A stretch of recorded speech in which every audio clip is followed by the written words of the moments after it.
प्रिय छात्रों, स्वागत है आपका सियाराम अर्जुन कोचिंग क्लासेस में। आज हम आपके लिए फिर से एक नया वीडियो लेकर आ गए हैं। जी हाँ, तैयार हो जाइए हमारे इस वीडियो के लिए, क्योंकि आज हम इसमें बिल्कुल आपको कुछ अलग सिखाने वाले हैं। जी हाँ, आज हम आपको सिखाएंगे त्रिभुज का क्षेत्रफल निर्देशांकों के द्वारा। कोई भी त्रिभुज है अगर और उसके निर्देशांक आपको ज्ञात हैं, जैसे 2,3 और ये वाला -1,0 और ये वाला आपका 2,4, ये तीनों बिंदु अगर हम यहाँ रख दें तो इस त्रिभुज का क्षेत्रफल कितना होगा ये आपको बताना है। क्षेत्रफल मतलब कि अंदर वाली जो जगह होती है वही क्षेत्रफल कहलाती है आपकी, कितनी होगी आखिर वो है, उसका पता आज हम आप लोगों को बताएंगे। तो वीडियो शुरू करने से पहले हम चाहेंगे आप लोगों से कि जिन लोगों ने अभी तक हमारे चैनल को सब्सक्राइब नहीं किया है वो लोग हमारे चैनल को सब्सक्राइब जरूर कर लें, बेल आइकन जरूर दबा दें, ताकि हमारे हर वीडियो को आप लोग देख सकें और आने वाली वीडियो का नोटिफिकेशन भी बराबर आपको मिलता रहे। ठीक, और हमारे वीडियो को अगर आप लोग पसंद करें तो लाइक ज़रूर कर दें। ठीक, शेयर ज़्यादा से ज़्यादा करें, कमेंट जरूर करें, कमेंट करके हमें बताएं कि आपको हमारा वीडियो कैसा लगा। ठीक है, तो शुरू करते हैं। आज का सवाल कह रहा है उस त्रिभुज का क्षेत्रफल ज्ञात कीजिए जिसके निर्देशांक 2,3 -1,0 2,4 हैं। तो मान लो हमने ये त्रिभुज बना लिया आपका, ये ए है आपका, ये बी है आपका और ये सी है, और इस त्रिभुज के निर्देशांक इसके कोनों पर रख दिए जो इसके शीर्ष होते हैं। जी हाँ, शीर्षों पर रख दिए हमने। तो हमने पूछा कि इस त्रिभुज का क्षेत्रफल क्या होगा। तो यहाँ पर एक बात आप लोग, सबसे पहले एक सूत्र होता है उसे आप लोग नोट कर लीजिए। यहाँ पर त्रिभुज, इसे देखो त्रिभुज कहते हैं, ये इस तरह से बना देते हैं हम लोग, इसे त्रिभुज कहा जाता है। याद रखना, त्रिभुज का क्षेत्रफल बराबर 1/2। सूत्र थोड़ा आपको लगेगा कठिन, लेकिन कठिन नहीं है, बहुत आसान सा सूत्र है। सबसे पहले x1, फिर ब्रैकेट में (2) - (3), फिर आपका कितना, फिर आपका x2 और ब्रैकेट में (3 - (1), फिर आपका कितना फिर आपका x3 और यहाँ पर कितना (1 - (2)। देखो ये सूत्र आप कहोगे सर ये कठिन है। कठिन कुछ नहीं, हम आपको एक सिंपल तरीका, बिल्कुल डायरेक्ट ट्रिक बताते हैं इसे याद करने की। आप सबसे पहले तो एक बात यहाँ याद कर लो कि ब्रैकेट से बाहर हमेशा x रहेगा और ब्रैकेट के अंदर हमेशा y रहेंगे, और बाहर प्लस चलेगा अंदर माइनस चलेगा। ये बात तो आप याद ही कर लोगे, इतनी है। उसके बाद अब आपको ये कैसे याद रहे, यहाँ 1 2 3, यहाँ 2 3 1, यहाँ 3 1 2। तो उसके लिए हम देखिए एक ट्रिक बताते हैं। जैसे हमने लिखा 1 2 3, आप क्या करो, सबसे पहले ब्रैकेट में x लिख लो। यहाँ जैसे हम देखिए सूत्र लिख के दिखाते हैं आपको। 1/2 लिखा हमने, x लिखा, अंदर y - y लिखा, फिर x लिखा, फिर हमने y - y लिखा, फिर x लिखा, फिर हमने y - y लिखा, और ये इस तरह से रख दिया। अब देखो इसे लिखने का तरीका, ये 1 2 3 आपको याद ही रहेगा, ये तो सिंपली सबको याद रहता है। 1 2 3, 1 के बाद 2, 2 के बाद 3, तो यही यहाँ रख दो, 1 2 3। ठीक, ऐसे रख दिया। देखो बन रहा है अपने आप। अब की क्या करना है, अब की 2 से शुरू करो, 2 3 1, यहाँ रख दो 2 3 1। देखो वही लाइन बन गई। फिर क्या करो, आपकी 3 से शुरू करो, 3 1 2, 3 1 2। देखो वही वाला सूत्र बन गया। कितना आसान है ये आपके लिए है। तो इस तरह से आप लोग बहुत आसानी से याद कर सकते हो। 1 2 3 2 3 1 3 1 2, एक एक करके आगे बढ़ते चले जाओ। पहले 1 को शुरू किया, अब की 2 से शुरू करेंगे, फिर 3 से शुरू करेंगे, और इस तरह से आपका सूत्र क्या हो जाएगा, बन जाएगा है। तो अब हम लोग आपको निकाल कर दिखाएंगे क्या, कि इस त्रिभुज का क्षेत्रफल कितना होगा। तो आप सबसे पहले बराबर लगाइए, 1/2 रखिए, बड़ा ब्रैकेट लगाइए, x1, फिर यहाँ पे x1 का मान रखेंगे, यहाँ ब्रैकेट के अंदर माइनस लगाएंगे, y3 का मान रखेंगे, प्लस लगाएंगे। देखो बाकी कुछ नहीं चेंज करना, केवल मान x1। अब इनमें से सोचोगे आप कि x1 x2 y1 y2 x3 y3 ये सब कहाँ मिलेंगे, तो ये सब यहाँ मिलेंगे। देखो हमने कहा था पहला x, तो ये x1, ये आपका y1, ये आपका x2, ये आपका y2, 2, ये आपका x3 और ये आपका y3 है। दिख रहा है आपको स्क्रीन पर पूरा सही दिख रहा है? आप लोग अगर नहीं दिख रहा है तो हमें कमेंट करके बता सकते हैं, तो हम लोग उसको सुधार करके आपके लिए बनाएंगे। जैसा कि x3 दिखने में हमें लग रहा है दिक्कत हो रही है आपको, तो x3 में देखिए यहाँ पर हम दिखा देते हैं, आपको फिर से दिखा देंगे पूरा बना के। यहाँ पे लिखा था कितना 2, -4, तो ये था आपका कौन x3 और ये था आपका y3। अब दिख रहा है? हाँ ठीक है आपके लिए, ठीक है।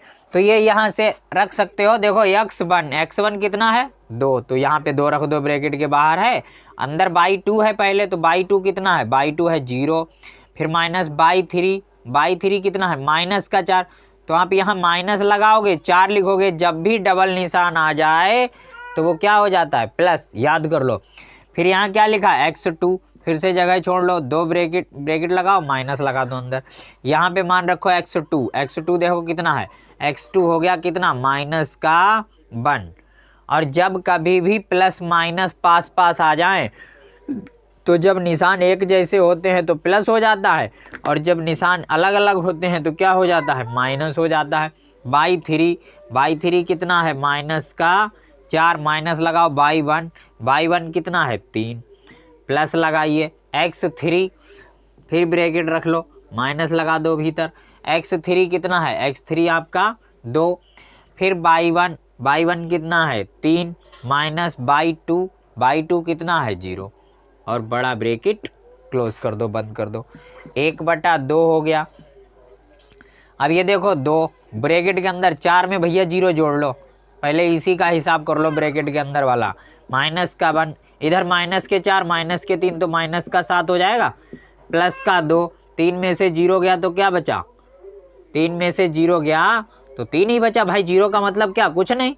और 3 में से जब कुछ गया ही नहीं तो 3 का 3 ही रहेगा, है नहीं? तो 1/2, और ये 2 और 4, अब इनके बीच में कोई निशान तो है नहीं, ब्रैकेट लगा। तो हमेशा याद रखो ब्रैकेट का मतलब क्या होता है? ब्रैकेट का मतलब गुणा, यानी 2 की गुणा होगी किससे? 4 से। -1 की गुणा किससे होगी? -7 से।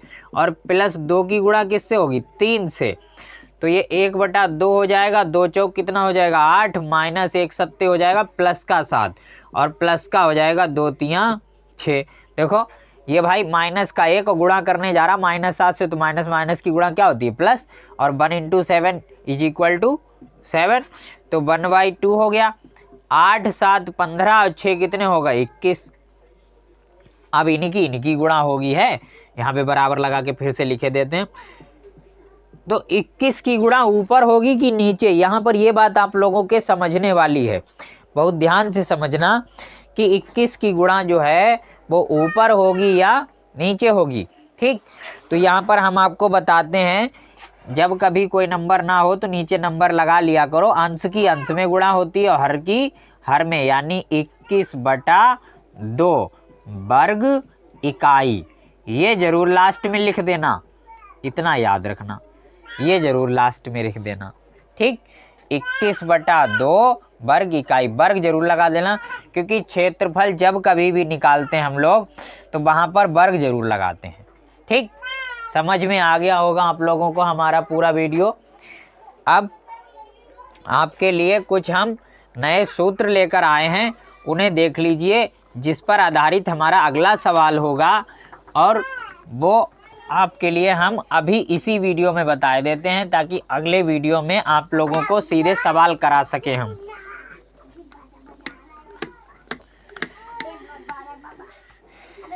देखिए ध्यान से,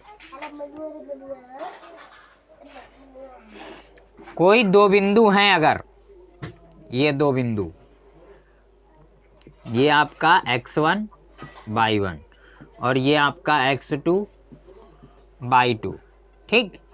और इनके बीच में है, कहीं पर भी हो सकता है कोई बिंदु P, उसके निर्देशांक हैं x, y, और ये जो दूरियां हैं इनका अनुपात दे दिया इन्होंने m1 m2 अनुपात दे दिया। तो हम लोगों को ये P बिंदु के निर्देशांक कैसे मिलेंगे, ये हम डायरेक्ट सूत्र बताते हैं। इसका नाम होता है अंतः विभाजन। क्या नाम होता है? अंतः विभाजन। ठीक है, इस अंतः विभाजन के आधार पर हम लोग सवाल लगाएंगे।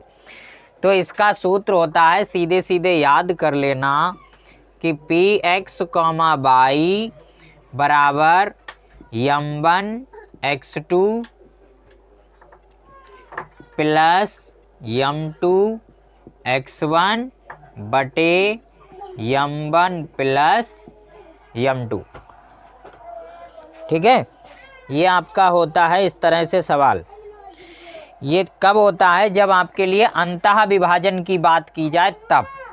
और यहाँ से कौन निकलता है? यहाँ से केवल x निकलता है।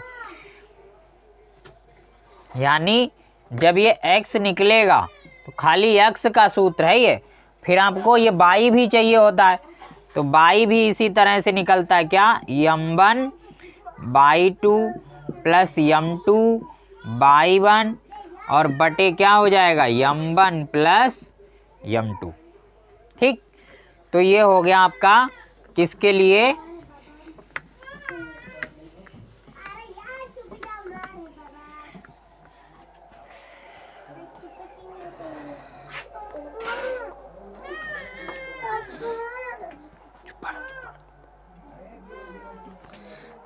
ठीक, तो ये हो गया अंतः विभाजन। अंतः विभाजन का मतलब समझ जाओ कि दो बिंदुओं के जब बीच में कहीं पर कोई बिंदु हो तब।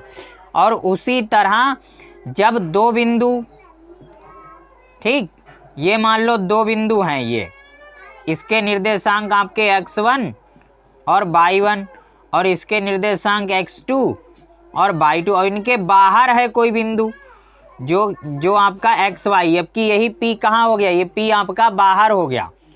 ठीक, तो यहाँ पर जो सूत्र बनता है वो आपका बाह्यता विभाजन वाला बनता है। बाह्यता विभाजन का सूत्र।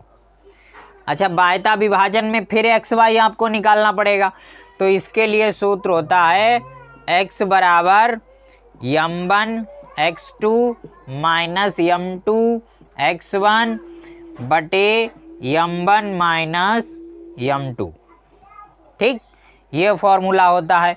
और जब आपको y निकालना पड़ जाए तो y का क्या सूत्र होता है? m1 y2 minus m2 y1 बटे m1 माइनस m2।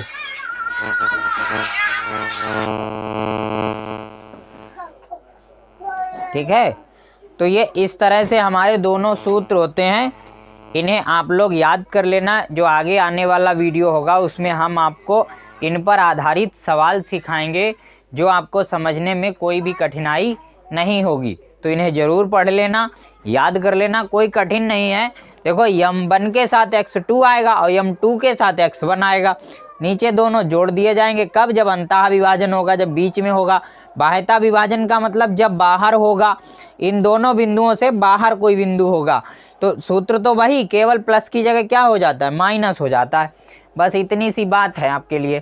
ठीक, अगर आप लोगों को हमारा ये वीडियो पसंद आए तो आप लोग हमारे वीडियो को लाइक ज़रूर कर देना, शेयर भैया ज़रूर कर देना आप लोग, ताकि जो आने वाली आगामी हाई स्कूल की परीक्षा है उसमें बच्चे इसे देख देख कर सीख सकें और अपने अंकों में सुधार कर सकें, अंकों को बढ़ा सकें। ठीक, तो मिलते हैं अगले वीडियो में।